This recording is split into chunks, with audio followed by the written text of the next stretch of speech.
Hello and welcome. I am Dutch Uncle George, not to be confused with the drunk uncle character on Saturday Night Live. Although, as we go along with this thing, there may be more similarities than I'd like to admit.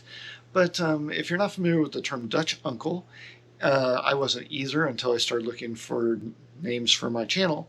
And what a Dutch uncle is a man of a certain age, also known as old fart, who's got some life experience and who is sharing some of that wisdom that's been hard acquired and advice for people who are typically younger, not necessarily blood relatives. It's the Dutch uncle is kind of the guy that people go to for advice.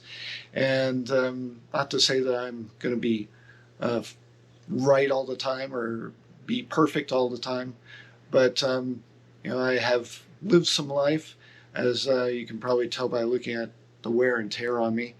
But basically, I've got experience in business. I've run my own business as a chiropractor for the last 30 plus years. I've been married twice, been divorced twice. Now I've been in a long-term relationship, not being married, for over 20 years. And there's a lot of things that go on into relationships as far and how to manage money. I'm not going to give you the hot stock tip or anything like that. I'm not going to tell you which cryptocurrency to invest in, but I will give you some basic principles on money management. A lot of it will deal with interpersonal relationships, dating, and then into, more committed types of relationships as you go along.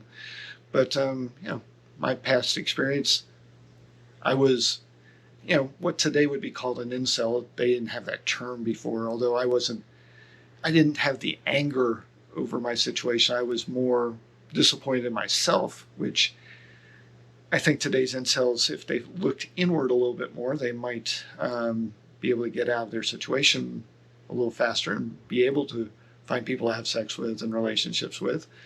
But we'll get into that in other videos. And like I said, I've got some life experience that I hope to share with you. So the Dutch uncle thing is typically it's blunt advice, which I will be somewhat blunt. I try to be a little nicer than some, but basically I'm going to try to help you live a better life, however that works out being for you, and hopefully you'll get something out of the things I share. So that covers it for this introduction, and I hope you'll stick around and check out what I have to offer. Thanks for watching.